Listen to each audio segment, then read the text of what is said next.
اکثر میری بہنیں پوچھتی ہیں کہ آپی آزمائش اور سزا میں کیا فرق ہے؟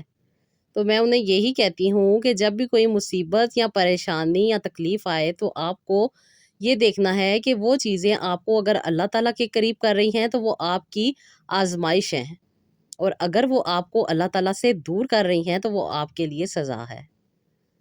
آزمائش کبھی بھی سزا نہیں ہوتی، بلکہ رحمت اور تربیت ہوتی ہے۔ اللہ اپنے محبوب بندے کو آزماتا ہے تاکہ اس کے ایمان کو پرکھ سکے، اس کے درجات کو بڑھا سکے اور اسے اپنی خاص رحمت کے قریب کر سکے۔ اس کے برعکس جو لوگ مصیبت، پریشانی، تکلیف کو سزا سمجھتے ہیں، وہ اس سزا میں بہت ساری ایسی چیزیں کر رہے ہوتے ہیں جو ان کو اللہ تعالیٰ سے دور کر رہی ہوتی ہیں۔ اور جب انسان اللہ تعالیٰ سے دور ہوتا ہے اور کچھ ایسے کام کرتا ہے جس سے اللہ تعالیٰ ناراض ہوتا ہے تو وہ پھر انسان کے لیے سزا ہوتی ہے۔ السلام علیکم، welcome to Ruhani diaries. I hope you are all well and doing great. Thank you so much جی چینل کو سبسکرائب کرنے کے لیے اور ویڈیوز کو لائک کرنے کے لیے، اور جو لوگ فرسٹ ٹائم ہے میرے چینل پہ ان سے ریکویسٹ ہے کہ چینل کو ضرور سبسکرائب کیجیے گا، ویڈیوز کو لائک بھی کیجیے گا، اور اگر آپ کو لگے کہ آپ کسی کے ساتھ شیئر کر کے اس کی زندگی میں آسانی لا سکتے ہیں تو ضرور کیجیے گا۔ تو جی آج کا ہمارا ٹاپک ہے، جیسے کہ آپ نے ٹائٹل میں دیکھا ہی ہوگا، ربی لا تذرنی فردن وانتا خیر الوارثین۔ اس کی میں آپ لوگوں کے ساتھ نہ صرف فضیلت بیان کروں گی، آج آپ لوگوں کے ساتھ ایک واقعہ بھی شیئر کروں گی جو میری بہن نے اپنی زندگی میں اس کو ایڈ رکھا، اور کون کون سی مصیبت اور کون کون سی پریشانیوں سے نکلی، اور خاص طور پہ اس دعا کا مقصد کیا ہے اور اس دعا کے فائدے کیا ہیں، اور انسان کو کس طریقے سے یہ دعا مانگنی چاہیے اور اس سے کیا کیا انسان کو بینیفٹ ملتے ہیں۔ تو جی سب سے پہلے اگر بات کی جائے اس کے ترجمے کی تو ماشاءاللہ ماشاءاللہ ماشاءاللہ اللہ تعالیٰ نے اس میں بہت ساری چیزیں ہمیں سکھا دی ہیں کہ اگر انسان اس طریقے سے دعا کرے گا تو انسان کی بہت زیادہ جو پریشانیاں ہیں، جو تکلیفیں ہیں وہ بھی دور ہو جائیں گی۔ جیسے کہ ہم پڑھتے ہیں نا، ربی لا تذرنی فردن وانتا خیر الوارثین۔ ترجمہ اس کا یہ ہے کہ اے میرے رب مجھے اکیلا نہ چھوڑ، اور تو سب سے بہترین وارث ہے۔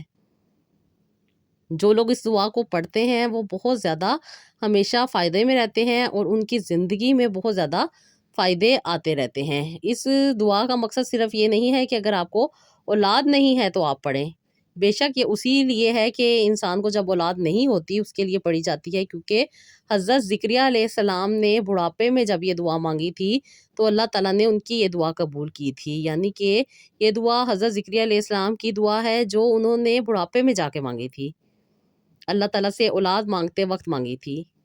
قرآن مجید میں سورہ انبیاء کی آیت نمبر 89 میں اس کا ذکر آتا ہے۔ یہ دعا ہمیں یہ سبق دیتی ہے کہ اللہ تعالیٰ سے کبھی بھی مایوس نہیں ہونا۔ اس دعا کا سب سے بڑا کمال یہ ہے کہ یہ براہ راست دل کی فریاد ہے، ایک ایسا جملہ ہے جو انسان کی تنہائی، محرومی اور بے بسی کو اللہ تعالیٰ کے سامنے ظاہر کرتا ہے۔ اس میں عاجزی ہے اور امید دونوں جمع ہیں۔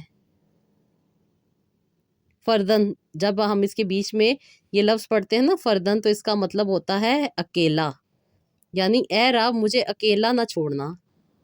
یہ دعا صرف اولاد کے لیے نہیں بلکہ ہر اس وقت مانگی جا سکتی ہے جب انسان خود کو اکیلا، لاچار اور بے بس محسوس کرتا ہے۔ حضرت زکریا علیہ السلام نے یہ دعا اس وقت مانگی تھی جب وہ بڑھاپے میں تھے اور ان کی بیوی بانجھ تھیں، مگر اللہ تعالیٰ نے معجزہ فرمایا اور انہیں حضرت یحییٰ علیہ السلام کی صورت میں نیک اور صالح بیٹا عطا کیا۔ یہ ثابت کرتا ہے کہ اللہ تعالیٰ کے لیے کچھ بھی ناممکن نہیں۔ اللہ تعالیٰ تو جب چاہتے ہیں، جس کو چاہتے ہیں، جس طرح چاہتے ہیں نواز دیتے ہیں۔ اس دعا میں وَأَنْتَ خَيْرُ الْوَارِثِينَ کہہ کر اللہ تعالیٰ کی ربوبیت اور ہمیشہ باقی رہنے والی قدرت کو تسلیم کیا گیا ہے، یعنی اگر دنیا والے ساتھ چھوڑ دیں تو اصل وارث اور مددگار صرف اور صرف اللہ تعالیٰ کی ذات ہے۔ یہ دعا پڑھنے والے کو یقین دلاتی ہے کہ تنہائی، محرومی میں اور کمی میں کسی بھی کمی کا علاج صرف اللہ کے پاس ہے۔ انسان جب اللہ تعالیٰ کے سامنے جھک جاتا ہے تو وہ اللہ تعالیٰ کے اور بھی زیادہ قریب ہو جاتا ہے، اس کے دل کو سکون بھی مل جاتا ہے اور پھر حالات بھی بدل جاتے ہیں۔ بے اولاد جوڑوں کے لیے یہ دعا ایک خزانے سے کم نہیں ہے۔ بہت سے علماء نے یہ بیان کیا ہے کہ اگر کوئی شخص اخلاص کے ساتھ یہ دعا روزانہ پڑھتا رہے گا تو اللہ تعالیٰ اس کے دامن کو بھی بھر دیں گے۔ یہ دعا نہ صرف اولاد کے لیے ہے بلکہ دنیا اور آخرت کی ہر محرومی دور کرنے کے لیے بھی ہے۔ جب انسان کو لگے کہ سب کچھ ہاتھ سے نکل گیا ہے تب یہی دعا ایک نئی امید جگا دیتی ہے۔ درود شریف کے ساتھ اس دعا کو پڑھنے سے قبولیت کے دروازے کھلتے ہیں، کیونکہ درود دعا کو اللہ تعالیٰ کے حضور پہنچانے کا سب سے بہترین وسیلہ ہے۔ یہ دعا ہمیں یہ سبق سکھاتی ہے کہ اصل وارث اللہ تعالیٰ ہیں، اصل سہارا اللہ تعالیٰ ہیں، اور اصل عطا کرنے والے بھی اللہ تعالیٰ ہی ہیں۔ دنیا ہمیں چھوڑ دے، ہمیں اکیلا کر دے، لیکن اللہ کبھی ہمیں اکیلا نہیں چھوڑتا۔ وہ تو ہر وقت ہر پل ہمارے ساتھ ہے۔ وہ تو ہماری خطاؤں میں بھی ہمارے ساتھ ہوتا ہے، وہ تو ہمارے ثوابوں میں بھی ہمارے ساتھ ہوتا ہے۔ وہ تو ہر چیز کو جانتا ہے، ہر چیز کو دیکھتا ہے۔ اور اللہ تعالیٰ تو عطا کرنے والے ہیں، محبوب ہیں، بہت زیادہ نوازنے والے ہیں۔ ہم جب اس دعا میں ربی پڑھتے ہیں یعنی کہ اس کا مطلب ہے اے میرے رب، یہاں بندہ اپنے پروردگار کو محبت اور عاجزی کے ساتھ پکارتا ہے۔ لا تذرنی، اس کا معنی ہوتا ہے مجھے نہ چھوڑ یا مجھے تنہا نہ کر۔ یہاں انسان اللہ تعالیٰ سے فریاد کر رہا ہے کہ مجھے محروم یا اکیلا مت رکھنا۔ فردن کا مطلب ہوتا ہے اکیلا، یعنی اولاد کے بغیر، وارث کے بغیر یا سہارا دینے والے کے بغیر۔ وَأَنْتَ، اور تو ہی ہے، یعنی بندہ اقرار کرتا ہے کہ اصل سہارا تو تو ہی ہے اللہ تعالیٰ۔ خیر الوارثین، یعنی کہ سب سے بہترین وارث، یعنی اگر کوئی نہ بھی ہو، سب لوگ چھوڑ جائیں تو اللہ تعالیٰ بہترین وارث ہیں۔ اس کا مکمل اور آسان ترجمہ یہ ہے کہ اے میرے رب مجھے اکیلا مت چھوڑ، اور تو سب سے بہترین وارث ہے۔ اس دعا کا اصل مفہوم یہ ہے کہ جب سب دروازے بند ہو جائیں، اولاد نہ ہو رہی ہو، انسان فکر میں ہو کہ اس کا سہارا کون بنے گا، یعنی کہ وہ خود کو بے سہارا سمجھ رہا ہو، تو انسان بالکل اکیلا محسوس مت کرے۔ یہ دعا کرے اور عاجزی کے ساتھ اپنے رب کے آگے پیش ہو تو اللہ تعالیٰ سے بڑھ کر کوئی بھی انسان کے لیے نہ ہی وارث ہے اور نہ ہی کوئی سہارا ہے۔ بس اس چیز کو اپنی زندگی میں ایڈ رکھ لیں کہ اللہ تعالیٰ ہی بہترین سہارا دینے والے ہیں، اور اللہ تعالیٰ ہی بہترین سہارا ہیں، اور اللہ تعالیٰ ہی کافی ہیں۔ اس کے بعد جی اکثر و بیشتر مجھ سے یہ بھی سوال میری بہنیں پوچھتی ہیں کہ آپی ہم یہ دعا پڑھتے بھی ہیں لیکن اس کے باوجود بھی ہماری دعائیں قبول نہیں ہو رہی، تو کیا دعا کرنا چھوڑ دیں؟ تو میں ان کو ہمیشہ یہی جواب دیتی ہوں کہ اس میں بھی اللہ تعالیٰ کی 5 حکمتیں ہو سکتی ہیں۔ نمبر 1 پہ اگر ہم بات کرتے ہیں تو سب سے پہلے ہوتی ہے جی will of اللہ، یعنی اللہ پاک کی مشیت۔ اللہ سب جانتے ہیں کہ کس کے لیے کیا بہتر ہے۔ کبھی اولاد ملنا دنیا اور آخرت کے لیے اچھا ہوتا ہے، اور کبھی نہ ملنا انسان کے حق میں بہتر ہوتا ہے۔ اور سیکنڈ نمبر پر اگر بات کی جائے تو ہوتی ہے آزمائش، ٹیسٹ آف پیشنس جسے کہتے ہیں۔ اولاد نہ ہونا صرف کمی نہیں ہوتی بلکہ ایک آزمائش ہوتی ہے، جیسے حضرت زکریا علیہ السلام کو اللہ تعالیٰ نے بڑھاپے تک لے کر آئے اور ان کو اولاد عطا کی۔ جب وہ دعا انہوں نے مانگی تھی تو اللہ تعالیٰ نے ان کو بڑھاپے میں، جب ان کی بیوی بانجھ تھی، تب اللہ تعالیٰ نے ان کو اولاد عطا کر دی، کیونکہ اللہ تعالیٰ کے یہاں تو کچھ بھی ناممکن نہیں ہے۔ اس نے ایک ٹائم مقرر کیا ہوا ہے کہ کس ٹائم پہ کس کو کیا چیز عطا کرنی ہے۔ تو آپ لوگ دل چھوٹا نہ کیا کریں، دعا مانگتی رہا کریں، کیا پتہ آپ کا ٹائم بہت دور ہو لیکن دعا کرنے کی وجہ سے وہ ٹائم آپ کا کم ہو جائے اور آپ کو وہ چیز جلدی مل جائے۔ اور اکثر و بیشتر اگر ہم بات کریں تو اس کا تیسری وجہ یہ بھی ہو سکتی ہے کہ اللہ تعالیٰ گناہوں کو معاف کر رہے ہوں، تاکہ اللہ تعالیٰ وہ لوگوں کو جو بہت زیادہ تکلیف اور پریشانی میں آنے والے ہیں، اللہ تعالیٰ ان کی تکلیف اور پریشانی کو کم کر دیں۔ کبھی کبھی اولاد کی تاخیر اور اولاد کا نہ ہونا انسان کو گناہوں سے کفارے کا ذریعہ بھی بن جاتا ہے۔ صبر کرنے سے گناہ معاف ہوتے ہیں اور درجات بلند ہو جاتے ہیں۔ کبھی کبھی اللہ تعالیٰ نے ہمیں اولاد کے بدلے میں کچھ بہتر عطا کرنا ہوتا ہے۔ اللہ تعالیٰ انسان کو ہو سکتا ہے کہ اگر اولاد نہیں دے رہے لیکن اللہ تعالیٰ نے ان کے لیے بہت زیادہ عزت رکھی ہے، بہت زیادہ رزق رکھا ہے، ان کے لیے نیک عمل رکھے ہیں یا ان کے لیے بہترین اللہ تعالیٰ نے زندگی میں سکون رکھا ہے۔ اور اگر ہم 5ویں پوائنٹ کی بات کریں تو اس میں یہ بھی اللہ تعالیٰ کی حکمت ہو سکتی ہے کہ اللہ تعالیٰ ہی سب سے بہترین وارث ہیں، کیونکہ اللہ تعالیٰ جس کے لیے کافی ہو جاتے ہیں پھر اس کے لیے دنیا کی اور آخرت کے لیے کوئی بھی پریشانی باقی نہیں رہنے والی، اور اللہ تعالیٰ جس کو مل جاتے ہیں اس سے زندگی میں بھی سکون مل جاتا ہے اور اس کی آخرت بھی بہتر ہو جائے گی۔ اسی لیے دعا میں کہا گیا ہے نا کہ خیر الوارثین، یعنی اگر اللہ اولاد نہ دے تو وہ پریشانی کا باعث نہیں بلکہ اصل وارث اللہ تعالیٰ ہی ہے۔ اللہ جسے چاہے اپنے خزانے سے عطا کرے اور جسے چاہے اللہ تعالیٰ نہ عطا کرے، یہ رب کی صرف اور صرف حکمت ہے۔ وہ بہتر جانتا ہے کہ کس کو کیا چیز کب عطا کرنی ہے، کس وقت عطا کرنی ہے، کون سا ٹائم اس کے لیے مقرر ہے، وہ چیز اس کو اسی وقت ملے گی۔ اس لیے آپ پریشان نہ ہوا کریں بلکہ دعا کرتی رہا کریں، کیا پتہ اگر آپ کا ٹائم بہت دور ہے تو اللہ تعالیٰ آپ کو جلد سے جلد وہ چیز عطا کر دیں۔ اور جو دعائیں دنیا میں قبول نہیں ہوتی وہ آخرت میں قبول ہوں گی۔ دعا کبھی ضائع نہیں ہوتی، یہ دنیا میں بھی اثر دکھا سکتی ہے اور آخرت میں بھی اس کا بہترین بدلہ مل سکتا ہے۔ اللہ تعالیٰ جنوں کو اولاد نہیں عطا کر رہے ان کو چاہیے کہ صبر کرے، اللہ تعالیٰ سے دعا کرے اور اللہ تعالیٰ سے سکون کے ہمیشہ طلبگار رہیں۔ اگر آپ کی دعائیں دنیا میں قبول نہیں ہو رہی تو انشاءاللہ تعالیٰ آپ کو آخرت میں اس کا بہترین انعام ملے گا۔ اس چیز کا وعدہ اللہ تعالیٰ نے خود کیا ہے۔ دعا کبھی بھی ضائع نہیں ہوتی، دنیا میں بھی اثر دکھاتی ہے اور آخرت میں بھی اس کا بہترین بدلہ ملتا ہے۔ اللہ جسے چاہتا ہے اولاد دیتا ہے، جسے چاہتا ہے نہیں دیتا، یہ اللہ تعالیٰ کے کام ہے۔ اللہ تعالیٰ بہتر جانتے ہیں، ہم نے صرف صبر کرنا ہے، شکر کرنا ہے، اللہ پاک پر بھروسہ کرنا ہے اور بس اللہ تعالیٰ کے قریب ہوتے جانا ہے۔ جو لوگ اللہ تعالیٰ کے قریب ہوتے ہیں وہ دنیا میں بھی سکون پاتے ہیں اور آخرت میں بھی سکون پاتے ہیں۔ اب میری سسٹر یہ سوال بھی کرتی ہیں اکثر و بیشتر کہ آپ ہی دعا قبول ہونے کی نشانیاں کیا ہوتی ہیں؟ تو جی سب سے پہلے اگر ہم بات کریں تو دعا قبول ہونے کی سب سے بہترین نشانی یہ ہوتی ہے کہ دل کو سکون ملتا ہے، عجیب سی ٹھنڈک محسوس ہوتی ہے۔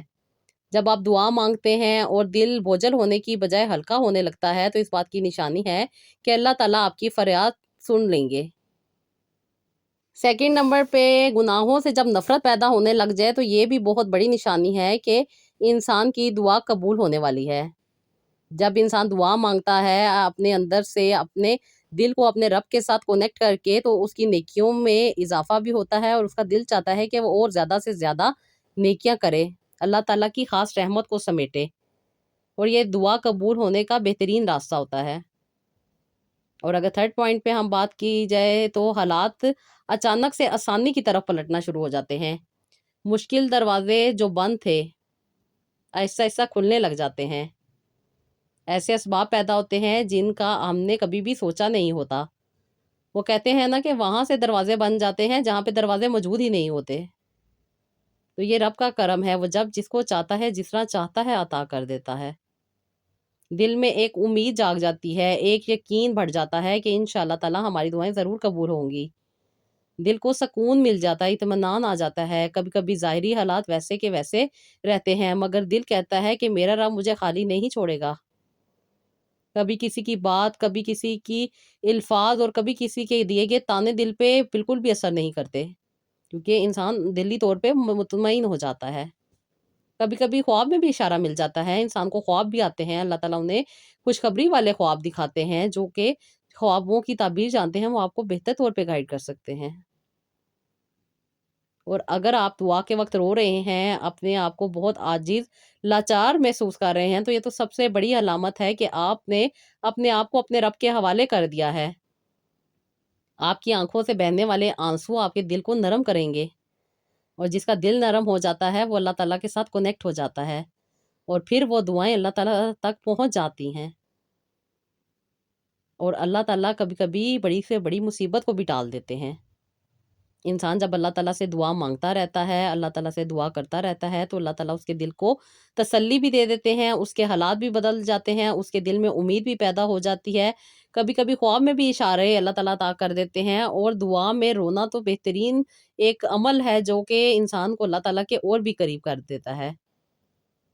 دعا نا 3 طرح سے قبول ہوتی ہے، کبھی کبھی ویسے ہی مل جاتی ہے جیسے مانگا ہو، کبھی اسے بہتر چیز مل جاتی ہے، اور کبھی کبھی کوئی ایسی مصیبت ٹل جاتی ہے یا ٹال دی جاتی ہے جو انسان کے لیے تکلیف کا باعث بن سکتی ہے۔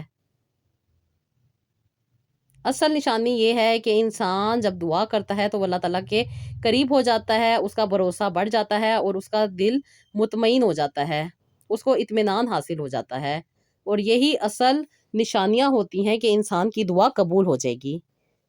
میری آج کی سسٹر جنہوں نے بہت زیادہ تکلیفیں پریشانیاں سہیں، کیونکہ یہ بھی بہت زیادہ پریشان تھیں، اللہ تعالیٰ نے ان کی پریشانی کو دور کیا جب یہ اپنے سچے دل کے ساتھ اپنے رب کے ساتھ کنیکٹ ہوئیں، اپنی ہر دکھ تکلیف پریشانی کو انہوں نے اللہ تعالیٰ کے حوالے کیا، اپنے کنسیپٹ کو کلیئر کیا، تو اللہ تعالیٰ نے ان کی بھی زندگی میں آسانی عطا کی، ان کی بھی مشکل کو آسانی میں بدلا اور ان کی بھی پریشانی دور ہو گئی۔ ان کی زندگی میں بہت برے حالات تھے، کیونکہ کہتی ہیں کہ آپی میری شادی ہونے سے کچھ دن پہلے ہی میرے والد صاحب کا انتقال ہو گیا تھا، جس کی وجہ سے میرے بھائیوں کے درمیان میں لڑائی جھگڑے ہونے لگے تھے جائیداد کو لے کے، اور کہتی ہیں کہ میری شادی آلریڈی ڈیسائیڈ تھی میرے تایا کے بیٹے کے ساتھ۔ کہتی ہیں کہ جب میرے والد صاحب کا انتقال ہو گیا تو اس کے تقریباً 4 دن کے بعد ہی میری رخصتی ہو گئی، اور اسی رخصتی کے دوران کہتی ہیں کہ میں اپنے سسرال آئی۔ میرے سسرال میں جو میرے تایا تائی تھے وہ بہت زیادہ سخت طبیعت کے مالک تھے، اس کے ساتھ ساتھ کہتی ہیں کہ ان کے باقی بیٹے بھی شادی شدہ تھے جو کہ بہت ہی زیادہ ایک دوسرے سے نفرت کیا کرتے تھے، ایک دوسرے کی جان کے دشمن تھے۔ کہتی ہیں ان سارے لڑائی جھگڑوں کا ایک تو میں آلریڈی بہت زیادہ پریشان تھی، ظاہری بات ہے، میرے والد صاحب اس دنیا سے گئے تھے، اور کہتی ہیں کہ اوپر سے ان کے بیٹوں کا بھی آپس میں لڑائی جھگڑا دیکھ کے کہتی ہیں میں بہت زیادہ گھبرا جایا کرتی تھی۔ اکثر و بیشتر میرے میاں کو بہت ساری نیگیٹیوٹیز کا سامنا کرنا پڑتا تھا۔ میرے ہسبینڈ اچھا کماتے تھے اور کہتے ہیں کہ مجھ سے بہت زیادہ محبت کرتے تھے، میرا بہت زیادہ خیال کرتے تھے، میرا بہت زیادہ احساس کرتے تھے، اور کہتے ہیں سب سے زیادہ وہ میری ہی کیئر کیا کرتے تھے۔ ہر عید پہ کہتی ہیں مجھے بہترین شاپنگ کرواتے تھے، میرے لیے کھانے پینے کا بہترین انتظام کرتے تھے، اور کہتی ہیں کہ میری ذمہ داری بہت اچھے طریقے سے نبھا رہے تھے۔ کہتی ہیں ہم لوگ اپنا گھر کا کام ختم کرنے کے بعد آؤٹنگ پہ جاتے تھے، شام کا اکثر و بیشتر کھانا ہم باہر کھایا کرتے تھے۔ کہتی لیکن یہ چیزیں میری جیٹھانیوں سے برداشت نہیں ہوتی تھیں، وہ بہت زیادہ مجھ سے حسد جلن کرنے لگ گئی تھی اور میرے لیے نئے سے نئے حربے تیار کرتی تھیں۔ کبھی محلے کی عورتوں کو عجیب عجیب سی باتیں بتا کے میرے گھر بھیج دیا جاتا تھا، اور مجھے بہت زیادہ وسوسے ڈالنے کی کوشش کی جاتی تھی۔ کبھی کوئی میرے گھر پہ بات کرتا تھا، کبھی کوئی میری صحت پہ بات کرتا تھا، اور کبھی کبھی کہتی ہیں کہ مجھے بہت زیادہ میرے کپڑوں پہ ڈسکس کیا جاتا تھا۔ بات صرف اتنی تھی کہ ان لوگوں کو میری خوشی برداشت نہیں ہو رہی تھی، میری اچھائی ان کو برائی لگ رہی تھی، اور کہتی ہیں کہ بار بار ان کی یہی باتیں کہتی ہیں کہ پھر انسان کب تک برداشت کر سکتا ہے، ایک نہ ایک دن تو انسان کی زندگی میں اس کا اثر ہو ہی جاتا ہے۔ اس لیے کہتے ہیں نا کہ نیگیٹو لوگوں سے دور رہنا چاہیے۔ جو لوگ آپ کو نیگیٹیوٹی میں ڈالتے ہیں، جو لوگ آپ کو تکلیف دیتے ہیں، ان سے بچ کے رہنا چاہیے۔ لیکن میری یہ بہن جو ہیں، یہ ظاہری بات ہے بہت زیادہ معصوم تھیں، نہیں جانتی تھیں لوگوں کی چالاکیوں کو اور لوگوں کی باتوں کو، تو کہتی ہیں کہ جب آپ ہی وہ اس طرح کی باتیں کیا کرتی تھی تو میں انہی کی باتوں میں آہستہ آہستہ سوچنے لگ جاتی تھی کہ شاید یہ کمی ہے مجھ میں۔ کہتی کبھی میں اپنے خوبصورت فگر کو جو کہ نارمل تھا، کوئی نہ زیادہ موٹاپا تھا نہ زیادہ پتلا تھا، لیکن اکثر و بیشتر لوگ مجھے یہی کہہ دیا کرتے تھے کہ تم تو بہت زیادہ پتلی ہو، تمہارے اوپر تو ماس ہی نہیں ہے، اگر تم کھاؤ پیو گی نہیں تو پھر تمہارا میاں تم سے دور چلا جائے گا، تمہارے پہ توجہ نہیں دے گا، تمہارا احساس خیال نہیں کرے گا۔ کہتی ہیں وہ میری بہت ہی زیادہ ہمدرد بن کے مجھے اس طرح کی باتیں کیا کرتی تھیں۔ کہتی ہیں کہ جو پازیٹیو باتیں تھیں وہ مجھے نیگیٹیو لگنے لگ گئی تھیں، کیونکہ بار بار جب پتھر پہ بھی پانی پھرتا ہے تو وہ اس میں بھی سوراخ کر دیتا ہے، اور یہی وہ ارد گرد کی باتیں ہوتی ہیں جو انسان کو مینٹلی طور پہ ڈسٹرب کر دیتی ہیں۔ اور جب انسان اکیلا رہتا ہے اور اپنے آپ میں مگن رہتا ہے اور زیادہ تر اپنے بارے میں سوچ رہا ہوتا ہے، تو پھر جب اس طرح کے لوگوں کی باتیں آپ کے ذہن میں ڈلتی ہیں تو وہ انسان کو زیادہ سے زیادہ مشکل میں بھی ڈال دیتی ہیں۔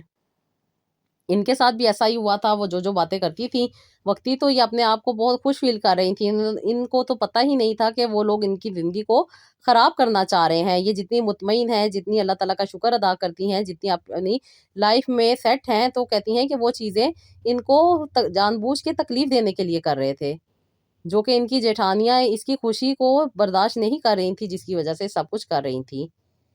یہ میری سسٹر کہتی ہیں کہ وہ مجھ سے بہت حسد کرتی تھی، جلتی تھی، وجہ یہی تھی کہ ان کے اپنے ہسبینڈ ان کی طرف توجہ نہیں دیتے تھے، ان کے 3 4 اولادیں تھیں جن کی وہ ذمہ داریاں پوری کر رہے تھے، ان کا خیال کر رہے تھے، اس کی وجہ سے انہیں زیادہ کمانا پڑتا تھا، زیادہ ایفرٹ کرنی پڑتی تھی، دن رات وہ لوگ محنت کرتے تھے، لیکن ان کی بیویاں جب دیکھتی تھیں کہ میرے میاں میری بہت کیئر کر رہے ہیں، میرا بہت زیادہ احساس کر رہے ہیں، ساتھ دے رہے ہیں، تو ان کو یہ باتیں بری لگتی تھیں، جس کی وجہ سے وہ میری ہی زندگی کو خراب کرنے میں لگ گئی تھیں، اور کہتی ہیں وقتاً فوقتاً کچھ ایسی ایسی چیزیں کر دیا کرتی تھی جس کی وجہ سے میں شک کرنے پہ مجبور ہو جایا کرتی تھی۔ سسٹر بتاتی ہیں کہ میرے میاں کی بہت اچھی عادت تھی، وہ میری بہت زیادہ کیئر کیا کرتے تھے، لیکن مجھے ایک خاتون نے بتایا کہ ان کے میاں بھی بہت زیادہ کیئر کرتے تھے، لیکن بعد میں پتہ چلا کہ وہ اپنی غلطیوں کو چھپانے کے لیے یہ کیئر کیا کرتے تھے، کیونکہ ان آنٹی کے husband already extra marital affair میں انوالو تھے، جس کی وجہ سے وہ آنٹی نے ان کو رنگے ہاتھوں پکڑا تھا، اور اس وجہ سے وہ اپنا ایکسپیرینس میرے پہ شیئر کر رہی تھی اور مجھے بتا رہی تھی کہ شاید میری زندگی میں بھی کچھ ایسا ہی ہے۔ کہتی ہیں وہ بات جو میں نے کبھی سوچی نہیں تھی، میرے ذہن میں وہ بات بھی انہوں نے ڈال دی۔ کہتی ہیں یہی چھوٹی چھوٹی باتیں مجھے ڈپریشن اور انزائٹی کا شکار کرتی رہیں، اور کہتی ہیں پھر ایک دن ایک بم نے تو پھٹنا ہی تھا، کہتی ہیں کہ میں نے اپنے ہسبینڈ کے ساتھ لڑائی جھگڑے کرنے شروع کر دیے، جب میرے میاں میری چھوٹی چھوٹی بات جو کہ میں پہلے اگنور کر دیا کرتی تھی اور نہیں اس چیز پہ لڑائی جھگڑا کیا کرتی تھی، کہتی ہے میں ان باتوں پہ بھی لڑائی جھگڑا کرنے لگ گئی۔ وجہ یہی تھی کہ ارد گرد کی جو باتیں تھیں وہ میرے ذہن کو سر انداز کر رہی تھیں، اور بہت سی رہی باتیں جو میں اگنور کرنا چاہتی تھی وہ مجھ سے اگنور نہیں ہوتی تھی، اور میں ان کو پکڑ کے لڑائی جھگڑا کرنا شروع کر دیا کرتی تھی، جس کی وجہ سے میرے میاں بھی مجھ سے دور ہوتے جا رہے تھے، وہ سارا خیال احساس جو میرا کیا کرتے تھے وہ نہیں کرتے تھے، اپنے کام میں مگن رہتے تھے، اور پھر کہتی ہیں کہ میں انہی عورتوں کے کہنے کی وجہ سے عجیب عجیب سی چیزوں میں پھنس گئی۔ کبھی کوئی عورت مجھے کسی ڈاکٹر کے پاس لے کے جاتی، وہاں پہ مجھے بہت زیادہ ایسی دوائیاں کھانے کو ملتی جن کا کوئی فائدہ نہیں ہو رہا تھا۔ کہتی ہیں کہ مجھے موسٹلی یہ خواتین اپنے میں ہی الجھائی رکھتی تھیں، اور پھر 2 4 باتیں کرنے کے بعد کہتی ہیں کہ اپنے مسئلے مسائل ڈسکس کر کے اپنے فائدے لے کے چلے جایا کرتی تھیں۔ کہتی ہیں لیکن اس وقت مجھے یہ بات سمجھ ہی نہیں آ رہی تھی، میں کبھی کسی ڈاکٹر کے پاس جا رہی ہوں علاج کروانے کے لیے، کبھی کسی حکیم کے پاس جا رہی ہوں، کبھی کسی درگاہ پہ جا رہی ہوں، کبھی کہیں سے تعویذ لے کر آ رہی ہوں، کبھی کہیں سے کبھی کہیں سے، کہتی ہیں بس میں الجھ کے رہ گئی تھی۔ کہتی 2 سالوں میں اتنی زیادہ پاگل ہو گئی تھی کہ مجھے تو اپنا ہی ہوش نہیں رہا تھا۔ وہ میری خوبصورتی، وہ میری چیزیں جو میں نے اپنی زندگی میں ایڈ رکھی ہوئی تھی، جن کی وجہ سے میری زندگی کے 7 سال بہت اچھے گزرے، ان 2 سالوں میں کہتی ہیں کہ وہ سب کا سب تباہ ہو گیا تھا۔ میں اپنے میاں کے ساتھ لڑتی تھی، اپنے میاں کے ساتھ ہمیشہ میرا رویہ برا رہنے لگ گیا تھا، اور کہتی ہیں کہ میں بات بات میں الجھ جایا کرتی تھی ان کے ساتھ، اسی وجہ سے وہ مجھ سے دور ہوتے جا رہے تھے۔ کہہ رہی ہیں کہ پھر ان چیزوں کی وجہ سے بھی میں اریٹیٹ ہونے لگ گئی، میں یہ نہیں کروانا چاہتی تھی، نہ ڈاکٹروں کے پاس جانا چاہتی تھی، نہ حکیموں کے پاس۔ کہتی بس یہ میڈیسن کھا کھا کے میں اتنی ویک ہو گئی تھی کہ میں بیڈ پہ پڑی رہتی تھی، سوئی رہتی تھی، روتی تھی، کبھی میرا موڈ بہت زیادہ سوئنگ ہو جاتے تھے، کبھی میں بات بات پہ لڑنے لگ جاتی تھی، کبھی بات بات پہ کہتی ہیں کہ مجھے رونا آ جایا کرتا تھا، اور انہی چیزوں میں میں الجھ کے رہ گئی تھی۔ تو کہتی ہیں کہ آپی میں ایک دن یوٹیوب دیکھ رہی تھی، آپ کا چینل میرے سامنے آیا، تو میں نے کہا کیوں نہ آپ سے اپنی دل کی بات کی جائے، کیونکہ آپی آپ ٹو دا پوائنٹ بات کرتی ہیں اور بات کو صحیح طریقے سے سمجھاتی ہیں، انسان کے کانسیپٹ کلیئر کرتی ہیں قرآن اور حدیث کی روشنی میں، اپنے پاس سے یا دنیا کے الفاظ نہیں استعمال کرتی، بلکہ انسان کو پراپر گائیڈ لائن دیتی ہیں۔ کہتی ہیں کہ میں نے آپ سے بات کی، آپ کی بات میرے دل پہ اتری، اور کہتی ہیں کہ پہلی بار ہی میں بہت زیادہ پریشان تھی، تکلیف میں تھی، بہت زیادہ ڈپریشن میں تھی، رونا آتا تھا بات بات پہ، تو میں نے یہ فیصلہ کیا کہ میں آپ سے بات کروں گی۔ کہتی ہیں کہ میں نے جب آپ کو واپی کال کی تو میں نے سوچا تھا کہ اگر میری بات بنی تو ٹھیک ہے، ورنہ میں دوبارہ آپ سے بات نہیں کروں گی، لیکن کہتی ہیں کہ آپ ہی جب میری فرسٹ ٹائم آپ سے بات ہوئی، آپ نے میری بات کو سنا اور میری بات کو سمجھا، تو پھر آپ نے مجھے پراپر گائیڈ لائن دی اور بہتر طریقے سے گائیڈ لائن دی۔ آپ نے مجھے یہ بتایا کہ اللہ تعالیٰ انسان سے کیا چاہتے ہیں اور انسان کو کیسے انسان بننا ہے۔ کہتی ہیں جب آپ ہی یہ باتیں مجھے سمجھ آئیں تو کہتی ہیں میرا بار بار آپ سے بات کرنے کو دل چاہا، اور یہی مجھے امید ہوئی کہ اللہ تعالیٰ نے شاید آپ کو اور آپ کے چینل کو بار بار میرے سامنے اسی لیے لایا ہے کہ میں آپ سے بات کروں اور اپنی زندگی کو بہتر بنا سکوں۔ میں بہت کہتی ہیں الجھ کے رہ گئی تھی، آپ ہی مجھے چھوٹی سے چھوٹی بات پہ رونا آ جایا کرتا تھا، کسی کی اچھی بات بھی مجھے بری لگنے لگ گئی تھی، کیونکہ مجھے ان محلے کی عورتوں نے اور خاص طور پہ میری جٹھانیوں نے بہت زیادہ الجھا کے رکھ دیا تھا۔ کہتی ہیں میرے لیے ایسی ایسی چیزیں کیا کرتی تھی جس سے میں بہت زیادہ گھبرا جایا کرتی تھی. کبھی چھت پہ جاتی تھی تو گوشت پڑا ہوتا تھا، کبھی باہر نکلتی تھی تو انڈے پڑے ہوتے تھے، کبھی کہتی ہے کہ گندا سا پانی گرا ہوتا تھا، کبھی کچھ اور کبھی کچھ. کہتی ہیں بس ان ساری چیزوں میں الجھ کے رہ گئی تھی. مجھے نہیں سمجھ آ رہا تھا کہ میرے ساتھ کیا ہوتا جا رہا ہے، اور اس پہ میرے ہسبینڈ کے ساتھ بھی میرے معاملات خراب ہو رہے تھے. انفیکٹ میری بات طلاق تک پہنچ گئی تھی. میں ان کے ساتھ نہیں رہنا چاہتی تھی، میں ان کو چھوڑنا چاہتی تھی. لیکن آپ ہی جب آپ نے مجھے ساری بات سمجھائی کہ یہ صرف اور صرف وسوسے اور وہم ہے جو کہ ان باتوں کی وجہ سے میرے ذہن میں اٹک کے رہ گئے ہیں جو ارد گرد کے ماحول نے مجھے دیا ہے. صدمے میں میری شادی ہوئی جب میرے والد صاحب کا انتقال ہو گیا تھا. اس کے بعد میرے سسرال کے مسئلے مسائل، اور اس کے بعد میں جب اپنی زندگی کو خوشی سے لے کر چل رہی تھی تو لوگوں سے وہ چیز نہیں دیکھی گئی، اور اسی چیز کی وجہ سے لوگوں نے میرے حالات کو اور زیادہ خراب کیا. کہتی ہیں بس آپ ہی جب آپ نے مجھے بتایا کہ ساری باتوں کو ایک طرف رکھ کے اللہ تعالیٰ سے رجوع کرو، اللہ تعالیٰ سے اپنے کنیکشن کو اسٹرانگ کرو، اللہ تعالیٰ سے دعا مانگو، اور خاص طور پہ جب آپ نے مجھے یہ دعا بتائی کہ ربی لا تذرنی فردن وانتا خیر الوارثین، مجھے اپنے نام کے اکارڈنگ اور اپنی سچویشن کے اکارڈنگ پڑھنی ہے اور ریگولر بیسس پہ پڑھنی ہے. اور جو آپ نے مجھے دعائیں بتائی تھی، قرآن پاک کی صورتیں بتائی تھی، کہتی ہیں آپ ہی وہ بھی میں نے پڑھنی شروع کی. جیسا کہ آپ نے مجھے کہا تھا کہ آپ نے ہفتے کے 6 دن یہ چیزیں پڑھنی ہیں اور 7ویں دن آپ نے ان کا ترجمہ پڑھنا ہے. کہتی ہے آپ ہی میں نے ریگولر بیسس پہ ایسے ہی کیا، اور اسی طرح سے کہتی ہیں کہ آپ ہی میرے بہت سارے کانسیپٹ بھی کلیئر ہوئے اور میری زندگی میں بہتری آنا شروع ہو گئی. کہتی ہیں وہی لوگ جو مجھے بہت زیادہ تکلیف کا باعث بن رہے تھے، کہتی ہیں اب ان کی باتیں مجھے تکلیف نہیں دیتی تھی، بلکہ دوبارہ سے مجھے ان کی باتوں پہ ہنسنے کا موقع مل گیا تھا.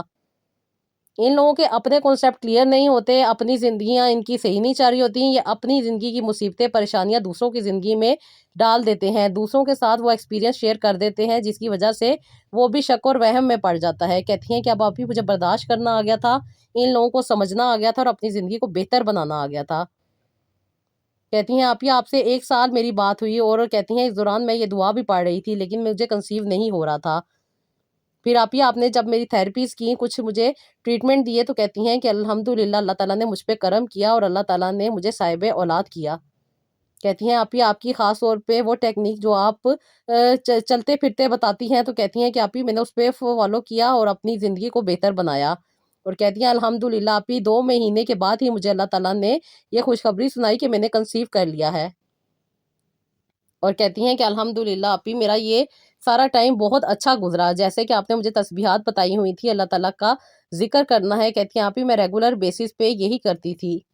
ڈیپ بریتھ کرنے سے کہتی ہیں کہ میرے انٹرنل آرگنز بھی اسٹرانگ ہو رہے تھے، اور اس کے ساتھ ساتھ جو میری مینٹل ایبیلٹی ہے وہ بھی امپروو ہو رہی تھی. کہتی ہیں وہ چیزیں جو مجھے تکلیف میں ڈال رہی تھی، پریشانیوں میں ڈال رہی تھی، وہ سب کی سب دور ہو گئی تھی. اب میرے ہسبینڈ کے ساتھ بھی میرا ریلیشن بہت اچھا ہو گیا تھا. اور کہتی ہیں کہ الحمدللہ میرے میاں نے میری بہت زیادہ کیئر کی، بہت زیادہ میرا احساس اور خیال کیا، اور اللہ تعالیٰ نے مجھے ایک پیارے سے بیٹے سے نوازا. کہتی 9 سال کے بعد اللہ تعالیٰ نے مجھے خوشخبری عطا کی. بس اللہ تعالیٰ جب چاہتے ہیں جس کو چاہتے ہیں عطا کرتے ہیں. آپ نے کہا ہے نا کہ اللہ تعالیٰ نے انسان کے لیے ایک مخصوص وقت رکھا ہوا ہے کہ کون سی چیز اس کو کب عطا کرنی ہے. ہم انسان جلدی میں جلد بازی میں اپنی زندگی کی وہ ساری کی ساری خوشیاں تباہ کر دیتے ہیں جو ہمارے پاس موجود ہوتی ہیں، صرف ایک چیز کی کمی کی وجہ سے. اللہ تعالیٰ نے میری دعا کو بھی سنا. اللہ تعالیٰ نے میری زندگی میں پہلے بہت زیادہ خوشیاں عطا کی ہوئی تھیں، خوشحالی والی زندگی جی رہی تھی، لیکن لوگوں کی فساد اور لوگوں کی جلن حسد کی وجہ سے میری زندگی خراب ہو رہی تھی اور میں طلاق تک پہنچ گئی تھی. لیکن یہ اللہ تعالیٰ کا کرم ہے کہ ایک پیار اور بہت زیادہ احساس کرنے والی بہن سے اللہ تعالیٰ نے ملوایا، جس نے مجھے پراپر گائیڈ لائن دی، اور آج میری زندگی الحمدللہ ابھی بہت زیادہ بہتر ہے. میری دل سے دعا نکلتی ہے کہ اللہ تعالیٰ آپ کو خوش رکھے، اللہ تعالیٰ آپ کی دلی حاجات کو پورا کرے، اور اللہ تعالیٰ آپ کو آسانیاں عطا کرے. اللہ تعالیٰ نے مجھے بہت زیادہ سکون عطا کیا ہے، میری زندگی بہت خوشحال گزر رہی ہے الحمدللہ. مجھے خاندان کے مسئلے مسائل اور ٹینشن پریشانیوں سے اپنے آپ کو بچانا آ گیا ہے. اور کہتی ہیں کہ جو خواتین ارد گرد کی مجھے بہت زیادہ ٹارچر کیا کرتی تھی، میری کمیوں پہ اور میری اچھی خوبصورتی پہ بھی مجھے بہت زیادہ بلیم کیا کرتی تھی، کہتی ہیں کہ ان کی باتیں بھی مجھے سمجھ آنے لگی ہیں. اب میں ان کو اوائڈ کرتی ہوں. جیسے کہ آپ نے کہا ہے کہ نیگیٹیوٹی سے خود بچنا ہے، اپنے آپ کو خود مضبوط بنانا ہے، اپنی زندگی کا فیصلہ خود کرنا ہے، اپنی زندگی کو اچھے طریقے سے لے کے چلنا ہے، اللہ تعالیٰ سے کنیکٹ رہنا ہے، اللہ تعالیٰ سے دعا مانگنی ہے، اللہ تعالیٰ سے اپنے کنیکشن کو اسٹرانگ رکھنا ہے اور اپنی زندگی کو بہتر بنانا ہے. کہتی ہیں میں نے آپ کی اس بات پہ عمل کیا اور الحمدللہ میں بہت زیادہ پرسکون ہوں. کہتی ہیں آپی جب میں وسوسوں میں ہوتی تھی تو مجھے لگتا تھا کہ میں گھر سے بھاگ جاؤں، اپنے ہسبینڈ کو مار دوں یا خود کو مار دوں۔ کہتی ہیں بالکل پاگل پن تک پہنچ گئی تھی، لیکن اللہ کا کرم ہے کہ اللہ تعالیٰ نے مجھے آسانی عطا کی، رحمت اور کرم والا اللہ تعالیٰ نے میرے لیے دروازہ کھولا، اور اللہ تعالیٰ نے مجھے پیاری کتاب قرآن پاک سے جڑنے کا موقع عطا کیا۔ الحمدللہ پہ میں ریگولر بیسس پہ قرآن پاک بھی پڑھ رہی ہوں، اور آپ کے بتائے ہوئے طریقے کے مطابق ہفتے میں ایک دفعہ میں ترجمہ بھی پڑھتی ہوں، اور آپ ہی مجھے بہت زیادہ سکون مل رہا ہے۔ بے شک اللہ تعالیٰ ہدایت دینے والے ہیں، اور سب سے بڑھ کے ہدایت والی کتاب قرآن پاک ہے۔ جو لوگ اس کے ساتھ اٹیچ ہوتے ہیں اللہ تعالیٰ ان کی زندگی کو آسان بناتے ہیں، ان کی زندگی کو بہتر بناتے ہیں، اور ان کی زندگی کو اللہ تعالیٰ خوشیوں سے بھر دیتے ہیں۔ میرا یہی دعا ہے کہ اللہ تعالیٰ مجھ پہ اپنا کرم بنائے رکھے، اور اللہ تعالیٰ ان سب بہنوں کو بھی خوشیاں عطا کرے جو بہت زیادہ پریشان ہیں، کمیوں میں ہیں، اور اللہ تعالیٰ سے دعائیں مانگ رہی ہیں۔ اللہ تعالیٰ ان کی دعاؤں کو بھی قبول کرے۔ اللہ تعالیٰ آپ جیسی بہن سب کو عطا کرے، اور اللہ تعالیٰ آپ کو بہت زیادہ خوشیوں سے نوازے۔ آپ ہی میرے اور میرے بچے اور میری فیملی کے لیے ضرور دعا کیجیے گا۔ اللہ تعالیٰ ہمارے کاروبار میں بھی برکت نازل عطا کرے، اور اللہ تعالیٰ ہماری زندگی کو بھی خوشیوں سے بھرا رکھے۔ آمین ثم آمین سسٹر۔ اللہ تعالیٰ آپ کو بہت زیادہ نوازے، اور اللہ تعالیٰ آپ کی ہر دکھ تکلیف پریشانی کو آسانی میں بدل دیں۔ آمین ثم آمین۔ تو جی یہ تھا میرا آج کا ولاگ، آئی ہوپ آپ کو پسند آیا ہوگا، اس کا فیڈ بیک دیجیے گا، اپنا بہت سارا خیال رکھیے گا، اور نیکسٹ ولاگ کے لیے مجھے اجازت دیجیے گا۔ اللہ حافظ۔